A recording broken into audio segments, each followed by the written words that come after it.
The good news is we have significant improvements in our mid-facial deficiency treatments in the clinic. We combined the palatal expansion with the face mask therapy to overcome the mid-face deficiency on the growing patient. Hi, Jacob. Good morning. Good to see you this morning, buddy. Little 5. Today for Jacob, who is about 6 years old, we're going to get him started with his face mask in the early phase of therapy. So Jacob, you haven't seen this yet, have you? This will be something we're going to use that'll help make your top jaw grow and get a little bigger, okay? What we have here is the frontal support, and on the back there's a little pad for comfort. And then at the cheek area, there's a little support region, and we can shape that to the cheek so that it matches the contour of the patient. So I can just take my knuckle and just gently curve this so that when it has been done, we can see there's a curvature that contours to his cheekbone. And then there's one size fits all, so we can take these in the flexible frame and open it for length or shorten it if it's a small patient. And so for Jacob, we can now take this and fit it to his face. So I'll disconnect the head strap, remove this temporarily, so I can begin to size it to his face. So once it's here, we want to see the forehead portion be just above the eyebrow, and then of course the malar support be in its correct position. So right now this is too long. So the good news is I can take this and in a gentle way just squeeze it to make it smaller so it matches his face. And then the front crib is down here where the elastics will attach from the expander. Now we want this part to be comfortable for the patient. So this easily disconnects, it's just Velcro. And the idea here is to have it be just tight enough so it stays to the face and to the head, and not too tight so it compresses the face and becomes uncomfortable. And so for Jacob here, as we go to the face, we want this to rest comfortably on the frontal region and the malar region, and then the head cap assembly will just gently come around, and it's just tight enough to keep it in its place during sleep. Not too tight so that it's uncomfortable, and not too loose to permit it to dislodge. We use these makeup sponges for comfort. So the first week or two, to help the patient become accustomed to the appliance, this little comfort sponge can be inserted underneath the cheek pad, and it just kind of rests there and becomes like a little pillow. And so the mothers are instructed to use these if needed, and if the patient doesn't need them at all, that's fine too. Let's talk for a moment about the temporal mandibular joints. The reason we don't have a chin region on this face mask is because we do not want to compress the posterior attachment region of the temporal mandibular joints. That would be very unfavorable. Hi, Amanda. Hi. Thanks for coming in this morning. One of the beautiful things about patients that are younger is that we can develop the maxillary complex in about 1 year or less, and we want to overcorrect by about 20 or 30%. And I want to ask you, when you take this off in the morning, are your teeth sore? No. How about your cheeks and forehead? No. You're comfortable? Do you have any red marks where these little cheek areas are? No. Wonderful. Thanks for coming in. There you go. When you wake up in the morning, are you sore? No. Do you have any little red spots? Sometimes. Show us where. Right around the edge. And then how long does it take it to go away? Just a few minutes. And then you're okay after that? Do your teeth get sore? No. Good girl. Give me a 5. Thanks for coming in today.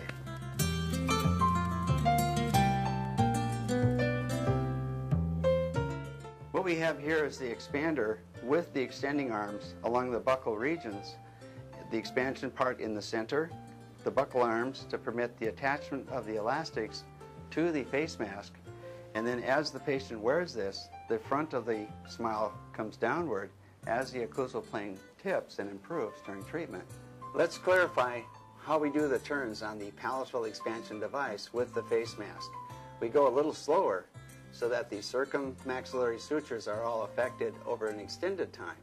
So that means 1 or 2 turns per week, or you can do a burst of turns and then pause for 2 or 3 months and then do another burst of turns. Either way, we achieve the clinical objective. Hi, Sydney. She has her upper expander just as the lateral incisors are erupting, and with that she has her protraction face mask. She's assembled it just fine. And you want to hook up your elastic, Sydney, for us, please? It's a little high on her face, so we'll just bring it down a little bit for comfort. We'd like to see this be near the malar process and this just above the eyebrows.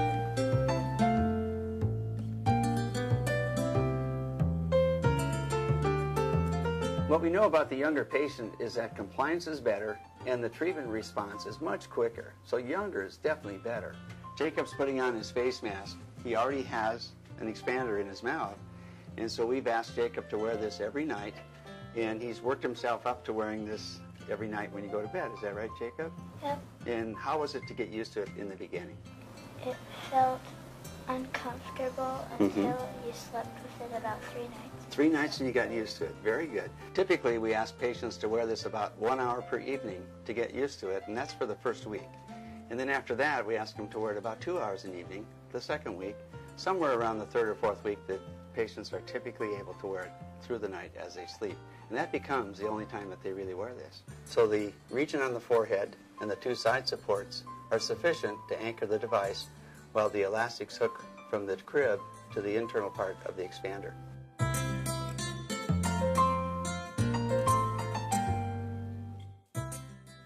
As Taylor is wearing this face mask, kids at this age in mixed dentition are going to have an expander in the upper and the face mask accompanying that so that we can affect and improve the mid-face deficiency. We know from research that after the kids have worn the expander and the mid-face protraction device, that even though they've had improvement, they return back to the same class 3 growth pattern.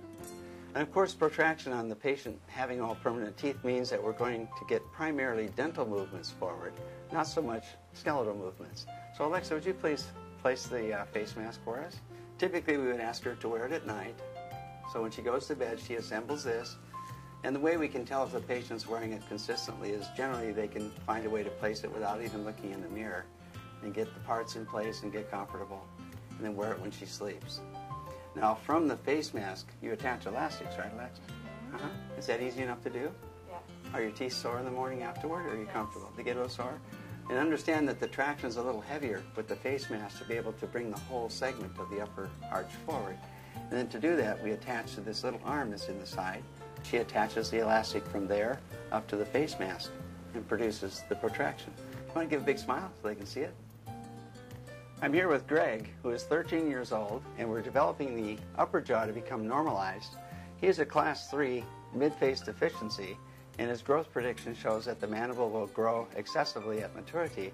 And what we want to do is develop the maxillary complex to have the normal width, the normal length, and nice smile, so that at maturity, if we need to do a surgical procedure to normalize the mandible, we'll already have a normalized maxillary component. At this point, we're going to have Greg hook up the elastics for us. And he's wearing this face mask at night with an expander, and he attaches them from left side to right and from right side to left of the crib.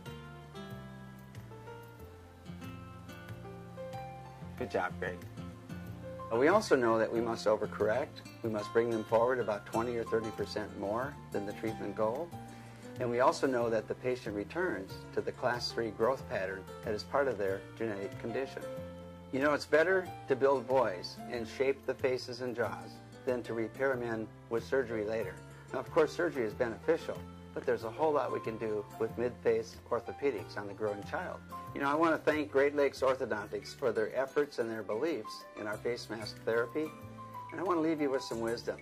Man's mind, once changed by these new ideas, can never return to its original dimension. Thank you very much.